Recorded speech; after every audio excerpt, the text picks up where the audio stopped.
അങ്ങനെ ഗാന്ധി ഭവനിലേക്ക് എത്തിച്ചേർന്നു. ഹരിപ്പാടുള്ള ആയാപറമ്പ് ഗാന്ധി ഭവൻ സ്നേഹ വീട്ടിലേക്കാണ് നമ്മൾ എത്തിച്ചേർന്നിരിക്കുന്നത്. അന്നദാനം മഹാദാനം എന്നാണ് നമ്മളെല്ലാം പഠിച്ചിട്ടുള്ളത്.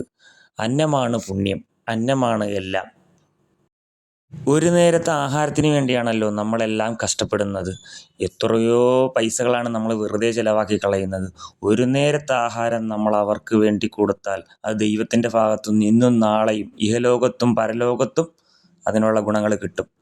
അങ്ങനെ ഓട്ടോ എത്തിച്ചേർന്നു. തൊട്ടു പുറകെ തന്നെ ഞങ്ങളുടെ ഗ്രൂപ്പിലുള്ള സുഹൃത്തായ പ്രിയ നിസാറിക്കായും എത്തിച്ചേർന്നു.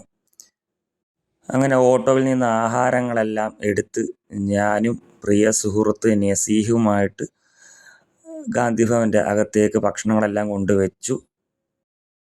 ഹരിപ്പാട് ആയപറമ്പ് ഗാന്ധി ഭവൻ സ്നേഹ വീട്ടിൽ ജോലിക്കാരുൾപ്പെടെ 20 അംഗങ്ങളാണുള്ളത്. ഭക്ഷണം കൊണ്ടുവരുമ്പോഴത്തേക്ക് അവർ കൃത്യ എണ്ണം പറയും, അതിനനുസരിച്ച് കൊണ്ടുവന്നാൽ മതി. അതേപോലെ തന്നെ ഡേറ്റ് നേരത്തെ കൂട്ടി വിളിച്ച് പറയേണ്ടതുണ്ട്.